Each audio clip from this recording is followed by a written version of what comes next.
साथियों, अब मैं चर्चा करना चाहूंगा रक्षा क्षेत्र में किए गए तीसरे ट्रांसफॉर्मेशन रिफॉर्म की,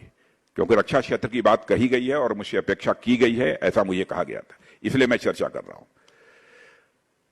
ट्रांसफॉर्मेशन रिफॉर्म की जो रक्षा क्षेत्र में हुए हैं, जिसकी चर्चा आजकल पूरे देश में चल रही है, और इसी हफ्ते आप लोगों ने देखा होगा कि हमारी सरकार ने अग्निपथ योजना पर देश के सामने जो है प्रस्तुत किया है, और यह योजना इस देश की आर्म्ड फोर्सेज में रिक्रूटमेंट की जो प्रोसेस में क्रांतिकारी बदलाव लेकर आई है। अब इसको लेकर कुछ लोगों के द्वारा भ्रांति पैदा की जा रही है, अथवा हो सकता है एक नई स्कीम होने के कारण लोगों के अंदर इसमें कोई भ्रांति पैदा हो रही है। लेकिन इस योजना के अंतर्गत हमारी सरकार ने सबसे राय परामर्श करने के बाद और वर्षों से, लगभग 1.5-2 वर्षों से लगातार इस विषय पर हमारे प्रधानमंत्री जी चर्चा करते रहे, जो हमारे एक्स सर्विसमैन हैं उनके साथ भी चर्चा हुई है। एक कंसेंसस बनने के बाद ही यह निर्णय लिया गया है। यानी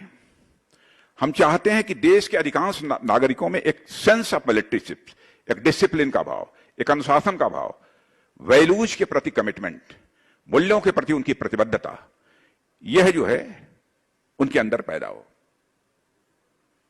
हम लोगों ने यह फैसला किया कि अग्निवीर 4 साल के लिए उनकी नियुक्ति की जाएगी। 6 महीने उनकी ट्रेनिंग होगी, 3.5 वर्ष शेष एक सैनिक के रूप में देश को अपनी वह सेवाएं देंगे। लेकिन इन 4 वर्षों के अंदर जो उनको सैलरी दी जाएगी, 30,000 रुपए पर मंथ से लेकर 40,000 रुपए तक की वह सैलरी है, और कुछ कंट्रीब्यूशन उनका होगा, कुछ कंट्रीब्यूशन सरकार का होगा। सब मिलाजुलाकर 4 साल पूरा होने के बाद, लेकिन मेजर कंट्रीब्यूशन गवर्नमेंट का होगा, मेजर कंट्रीब्यूशन उनका नहीं होगा, उनकी सैलरी से नहीं काटा जाएगा, मेजर कंट्रीब्यूशन गवर्नमेंट का होगा।